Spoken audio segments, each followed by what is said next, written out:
Assalamualaikum warahmatullahi wabarakatuh. Alhamdulillah wassalatu wassalamu ala Rasulillah wa ala alihi wa man walah. Sidang penonton yang dimuliakan oleh Allah SWT, kita masih lagi membicarakan tentang mukjizat saintifik Al-Quran. Dalam video kali ini, saya akan bincangkan dalam bidang embryologi, iaitu penentuan jantina anak yang berada di alam kandungan ditentukan oleh benih ayah ataupun benih ibu, iaitu jantina anak sama ada lelaki maupun wanita yang ada di alam kandungan ini ditentukan oleh benih ayah maupun benih ibu. Sebelum kita pergi lebih jauh, marilah kita lihat dahulu perkataan embryologi yang biasanya digunakan dalam perkara ini. Perkataan embryologi ataupun ilmu embryologi adalah merupakan antara cabang ilmu daripada ilmu biologi. Perkataan biologi berasal daripada perkataan Greek, dua perkataan iaitu bios dan logos. Bios bermaksud kehidupan, logos bermaksud kajian. Jadi, perkataan ataupun bidang ilmu biologi adalah merupakan bidang ilmu yang mengkaji secara saintifik mengenai benda-benda hidup. Manakala embryologi yang merupakan salah satu cabang daripada biologi juga berasal daripada perkataan Greek, dua perkataan, embryon dan juga logos. Embryon bermaksudnya membesar. Logos bermaksud kajian. Embryologi merupakan cabang ilmu perubatan yang mengkaji tentang pembesaran atau perkembangan embrio yang berlaku di alam rahim. Apabila pasangan suami isteri berkahwin, salah satu impian mereka ialah untuk memiliki zuriat, sama ada anak lelaki maupun anak wanita. Ramai di kalangan manusia ataupun majoriti manusia bergembira apabila memiliki anak-anak sama ada lelaki maupun wanita. Namun demikian, di zaman turunnya Al-Quran 1400 tahun yang lalu, masyarakat Arab Jahiliyah tidak bergembira apabila mendapat khabar berita bahawa isterinya melahirkan anak perempuan. Perkara ini Allah rakamkan dalam Al-Quran dalam surah An-Nahl ayat 58. وَإِذَا بُشِّرَ أَحَدُهُمْ بِالْأُنْثَى ظَلَّ وَجْهُهُ مُسْوَدًّا وَهُوَ كَظِيمٌ.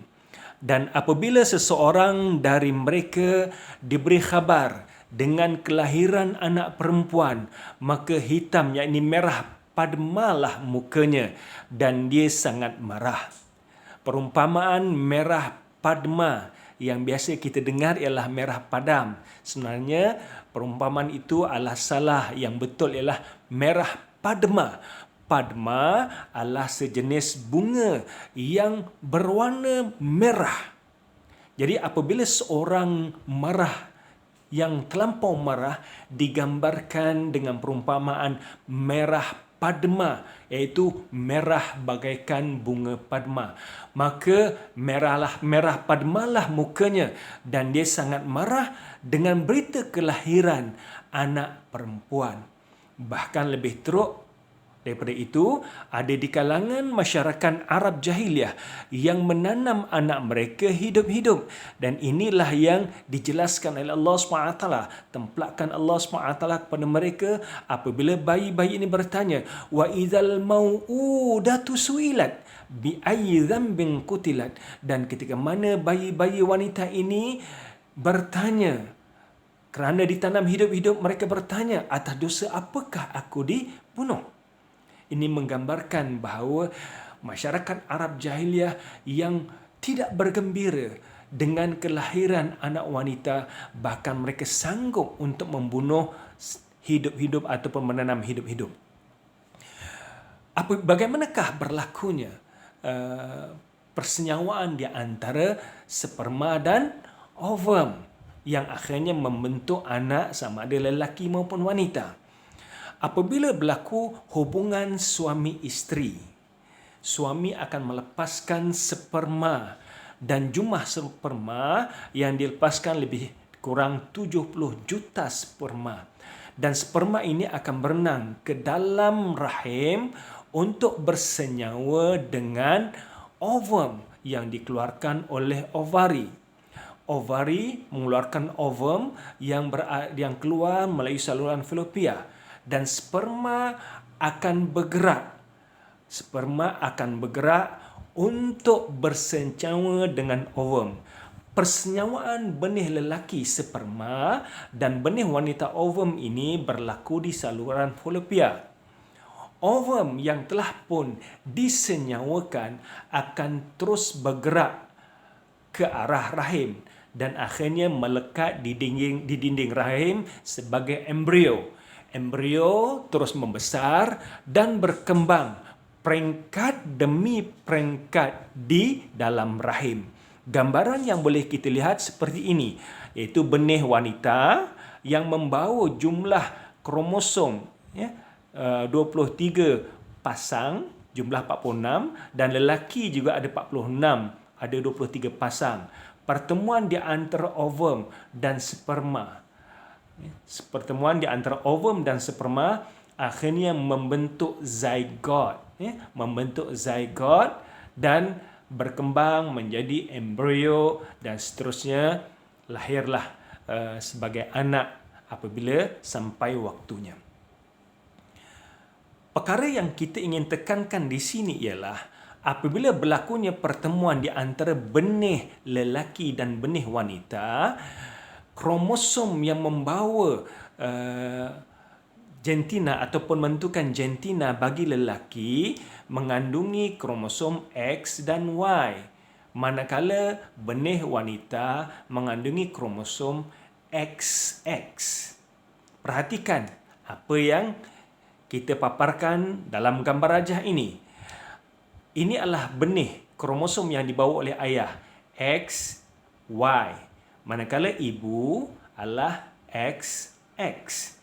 Apabila kromosom X bertemu dengan benih ibu, maka jadilah anak perempuan XX. Apabila kromosom Y bertemu dengan benih ibu, sama ada di sini ataupun sini, maka menjadilah anak lelaki iaitu XY. Jadi kebarangkalian untuk mendapat anak lelaki dan juga anak wanita adalah 50%. Namun demikian, perkara yang penting di sini ialah penentuan kromosom X dan Y ini yang menentukan anak yang dilahirkan ataupun janin itu lelaki maupun wanita. Sekiranya kromosom ayah X, maka lahirlah anak perempuan. Sekiranya kromosom Y yang bercantum, maka lahirlah anak lelaki. Ini berarti bahawa secara saintifiknya penentuan jantina yang berada di alam kandungan ini ditentukan oleh benih yang dibawa oleh ayah, sama ada X ataupun Y. Sekiranya X, maka jadilah anak perempuan. Sekiranya Y, maka jadilah anak lelaki. Dan embrio akan terus membesar di alam rahim dan pada minggu yang ke-28 janin telah pun sempurna sifatnya. Dan pada kebiasaan bayi yang sempurna akan dilahirkan pada minggu yang ke-38. Inilah gambaran bayi yang sempurna. Sama ada lelaki maupun wanita. Cuma penekanan yang kita nak jelaskan di sini ialah penentuan jantina janin di alam kandungan ditentukan oleh benih ayah, sama ada kromosom X maupun kromosom Y. Kerana ibu hanya menanti sebab ibu hanya memiliki kromosom XX sahaja. Daripada penjelasan ini, dapatlah kita ketahui bahawa penentuan jantina anak di alam rahim ditentukan oleh benih lelaki. Subhanallah. Bukankah ini apa yang Allah SWT jelaskan dalam Al-Quran? Wa annahu khalaqaz zawjaini adh-dhakara wal untha min nutfatin idza tumna. Dan sesungguhnya dialah Allah yang menciptakan pasangan lelaki dan perempuan dari air mani yang dipancarkan. Perhatikan di sini, Allah menciptakan pasangan-pasangan lelaki dan wanita itu ditentukan oleh air mani yang dipancarkan. Sewaktu berlakunya hubungan suami isteri, yang memancarkan air mani adalah pihak lelaki. Ini berarti ayat ini secara direct menjelaskan bahawa penentuan jantina lelaki dan wanita itu adalah daripada air mani yang dikeluarkan oleh lelaki ataupun benih lelaki. Perhatikan juga dalam surah Al-Qiyamah ayat 36 hingga ayat 38. Ayahsabul insanu an yutraka suda.